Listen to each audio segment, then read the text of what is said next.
hand, the size of one of these cups. It's the big piece of that cactus with spikes going way out, stuck in his hand. He's laying on this side of the hand.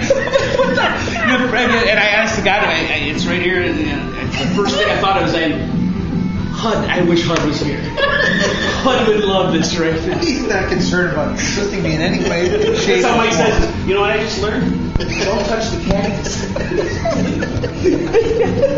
I'm like, man, I wish HUD was here. The second thing I think is, we got to take pictures. Mike's like, all right, I'm taking pictures. A couple of them, I got them in my camera. And HUD would call him. And then the third thing, he's like, we gotta take this off. Boy. And I'm laughing my ass off. And I'm trying to rack my brain and I can't do nothing. I said, man, Mike, I gotta take a piss. There you go. I just went to touch it. Here's how it Just touch it. I just went out there to look at it. You saw the picture. They look kind of soft and cuddly. I just wondered how stiff is it sharp? What's the deal? Of course it's sharp. I'm just gonna touch it. I don't even know why I did. Let's do it. Touch it with my finger. Just the side of the needle. I didn't even touch it with the thing. No. And it okay, ow. I said the word ow. What are you ignoring here? Of course I pulled back. Ow. It stuck to my finger. It comes off real easy, saves the rest of the plant, right? I mean, that's what it's doing. It's like it didn't even make a noise. It like jumped on my hand. It was weird. It was like right there. Apparently there's seconds, I'm gonna touch it So again. what's the first thing I try to pull it? No, What's the first thing I did? I can't pull it off. Ow, it's stuck. I try to shake it off. Don't try to shake them off. Because they roll from your finger to the back of your hand and stick all over the back of your hand. Now, needless to say, I told approximately 1,300 people this story. Mike wasn't even there. I could not stop telling people because I was crying. I would start to say it, and I said, no, you don't want to hear it, but I'm crying. Yeah, I'm telling him. I see that guy over there. Oh, man, That was strange. So I'm like, he walks up there, but look at my finger. It's on the back. What'd you do? Back of your hand. So And there's blood. and he's getting ornery. He's like, it's burning. Well, I I'm touch standing it. in 100-degree heat with a cactus on my hand, and he's laughing and taking a piss. I deserve to get a little ornery. And he's like, it's burning, man, it's burning. We found out later, there's like venom. Now wait, was he peeing when you were saying it was burning, or was it a different story? And I went to touch it. He goes, don't let her touch it like a little kid. But it turns out there's microscopic, and you can look real close and you see these spikes that look smooth, or really have little spikes going the other way. Touch it, it will stick to you. Yeah, It will stick to you. I could just see him. He almost hit my elbow. I'm like, I could just see me driving with it on his head, my elbow. We're driving in the back. He's got a hole in your riding the twister What would happen? style in the car. You'd be both stuck to it. So I'm thinking, what tools? I'm thinking tools. We need tools. What kind of tools would I have in my All bag? I would need for is little scissors, but because of these he's like terrorists. I was like, I have scissors, but I couldn't take them on the plane. He's like, fuck, I'm terrorist. I couldn't he's sitting like in the car and he's pissed. And then I'd say, oh, I got a comb. What, I comb my hair? Stuff like this. I'm not saying anything. I can see that, like you could get underneath it. Oh, There's more to that story. Oh no.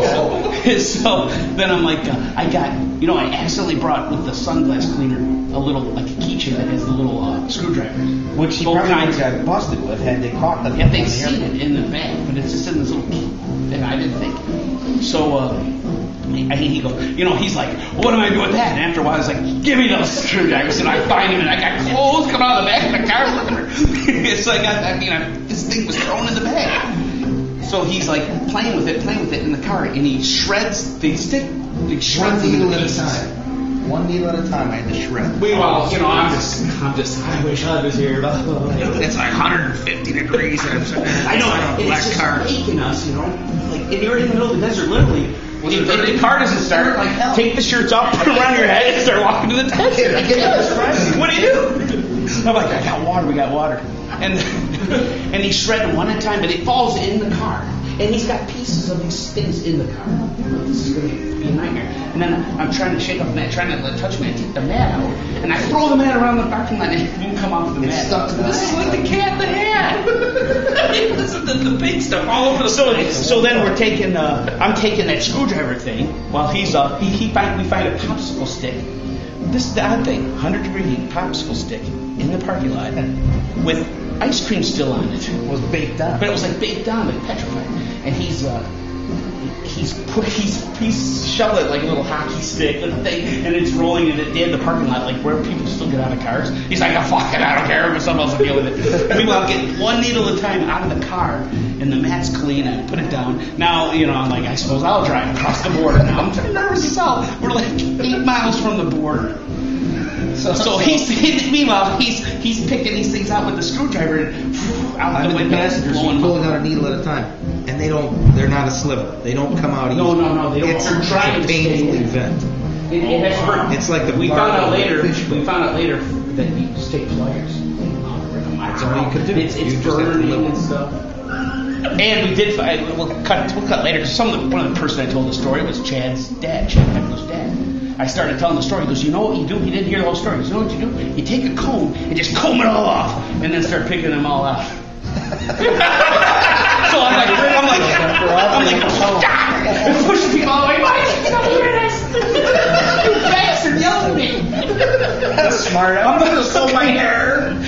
Son of kind of desert genius, and you're a cactus boy.